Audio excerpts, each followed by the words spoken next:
Court 9 మంది పోలీసులకి ఉరిశిక్ష పడతదని జడ్జిమెంట్ ఇచ్చినా సరే ఇప్పుడే అయితే మాత్రం ఈ శిక్ష పడదు.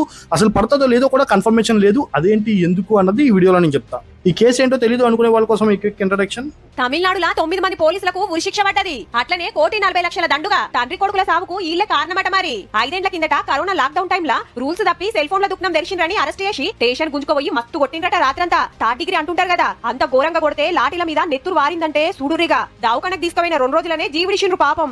సుమారు 4 రోజుల ముందు ఇన్స్టాగ్రామ్ ఓపెన్ చేస్తే చాలు ఇదే న్యూస్ ట్రెండ్ అయింది. రేపు ఉరేసేస్తారన్నట్టు పోస్టులు కానీ స్టోరీలు కానీ చూడడం జరిగింది. బట్ ఇది ట్రయల్ కోర్టు ఇచ్చిన జడ్జిమెంట్ కాబట్టి అండర్ క్రిమినల్ ప్రొసీజర్ హైకోర్టుకి అయితే మాత్రం ఈ జడ్జిమెంట్ పంపిస్తారు for confirmation of that sentence. And police side advocates కూడా ఈ డెసిషన్ ని ఛాలెంజ్ చేస్తూ హైకోర్టుకి వెళ్లే ఛాన్సెస్ ఉన్నాయి. సో ఇదే కేసు మీద 2 స్టెప్ రివ్యూ అయితే మాత్రం కన్ఫర్మ్ గా జరుగుతుంది హైకోర్టులో.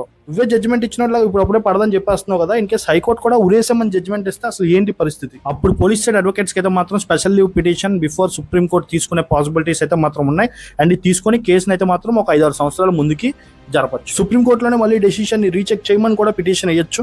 అండ్ ఎలాగైనా సరే శిక్ష పడుతుంది కదా వీళ్ళకి అంటే మాత్రం ఇంకో పాసిబిలిటీ కూడా ఉంది. లాస్ట్ అండ్ ఫైనల్ పాసిబిలిటీ క్షమాభిక్ష పిటిషన్ వేసుకోవచ్చు గవర్నర్కి కానీ లేదంటే ప్రెసిడెంట్ ఆఫ్ ఇండియాకి కానీ. జడ్జిమెంట్ వచ్చాక ఆనందించే వాళ్ళ లిస్ట్ లో నేను ఒకరిని. కానీ చేదు నిజం ఏంటంటే జడ్జిమెంట్ అమలు అవడానికి అయితే మాత్రం దశాబ్దం పైనే పడుతుంది.